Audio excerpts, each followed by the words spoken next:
Hi, everyone. This is Alan Rosinski from Metro Manhattan Office Space.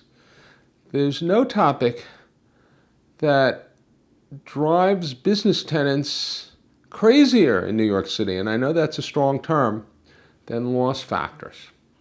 Now, what loss factor means is that you can be in a business looking for 2,000 square feet of office space. You need space to operate your company out of. And when you view a 2,000 square foot office and you take a tape measure and you actually measure the usable square footage, maybe there's going to be 1,200. Maybe there's going to be 1,300 square feet. And tenants, my clients, some of them understand this once I explain to them. A lot of them never get it. And they find this so upsetting. So I'm going to try to explain how loss factors work for commercial real estate in New York City, and hopefully when this discussion is done, you're going to have a better understanding. And this could also in certain ways apply to real estate outside of New York, and I'll explain why. Let's start off with two definitions. Definition number one is rentable square footage, which is the measurement that landlords use when they market space. I'm also going to tell you about another measurement, usable square footage. That's what you as a tenant get. It's when you go into a space and the broker's told you there's 1,800 rentable square feet, and you measure the space and you see that there's only 1,100 square feet, and you can't for the life of you understand where the 700 square feet went. Now, there actually is a very, very reasonable explanation for this. So, put yourself in the landlord's shoes. Or better yet, imagine yourself winning lotto. You get a payout of $50 million, and you want to buy a building in Manhattan, which unfortunately is not going to get you a lot. Let's say you're a landlord, or you want to become a landlord, and you're going to buy a small office building. Let's, to make the math easy, assume that the building is built fully on a lot which is 50 by 100 square feet. So each floor is going to be 5,000 square feet. And let's assume the building is 10 feet high. Unfortunately, you're not going to have 50,000 square feet that you can rent to tenants. Not all of it, if they were to measure it, would be usable square feet. You're going to lose square footage to common areas. Like you need a lobby. Your tenants are going to need some kind of an entryway, so you're going to lose square footage to a lobby. You're probably on a building of that size going to need 2 passenger elevators, or 1 passenger elevator and a freight elevator. And that's not space that's within a tenant's demised premises, common areas. Each floor, maybe you're going to have 3, 4, 5 tenants. You may have a full floor tenant, but if you have a divided floor, you're going to need to have a corridor, which is a common area. You're going to need to have a men's and women's bathroom, common area, corridors, an elevator vestibule, fire escapes. So at the end of the day, if you own a 50,000 square foot building, within each tenant's demised premises, if you were all going to add that up, maybe you'll have 30,000 square feet. So you as a landlord need every square foot of your 50,000 square foot building generating income.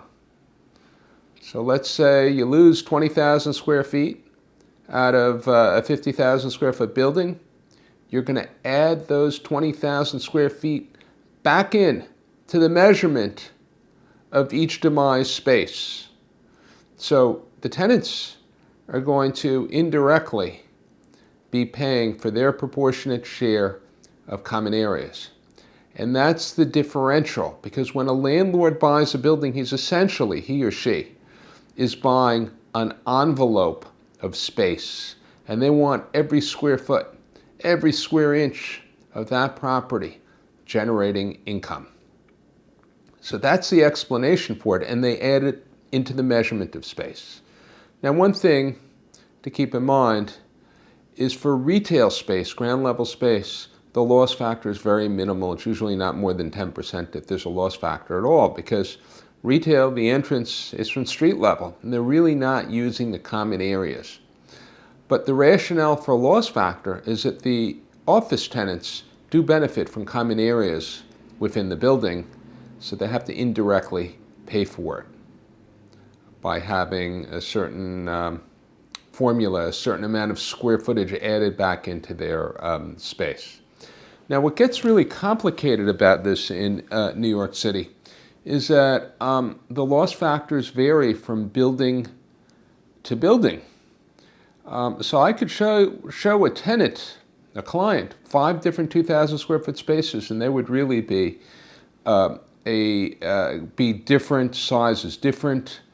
Each one would have a different measurement of usable square footage. What also occurs is the Class A buildings, the better buildings, they have more in the way of amenities. The lobbies tend to be larger. The common quarters are larger. They tend to have more passenger elevators, more freight elevators. So the loss factor in Class A buildings in New York City tend to be higher, though nothing in New York City is set in stone. Tenants who've leased space, office space in Manhattan, tend to understand this once they've been through the process once, but it's disturbing, kind of unsettling. Companies which are coming into New York City, it takes them some time to get used to this concept. Though what I would say is the way common areas are dealt with outside of New York City is there's usually a common area maintenance charge. But what happens in that scenario is the usable square footage is accurate. There's less of a discrepancy in terms of square footage, where a space is called a certain number and it's less, and it's variable from building to building what that loss factor will be. What I'd like to add to this also is if you're ever looking for space in New York City, this is really an area where an experienced broker can add a lot of value, because a broker, a professional who's been around and knows the different landlords and knows the buildings is going to know where you're going to get a good count on the square footage. The asking rents are out there. That's pretty transparent. You can find them on a certain number of websites, or at least some indication of what the asking rents are, which doesn't tell you where the take is, where deals are being made, any concessions that landlords are asking. But something like loss factors, I mean, unless you're a professional in the industry, it's very difficult in advance to determine where the favorable value for a prospective tenant is in terms of low loss factor space. This is something which is very particular to New York City.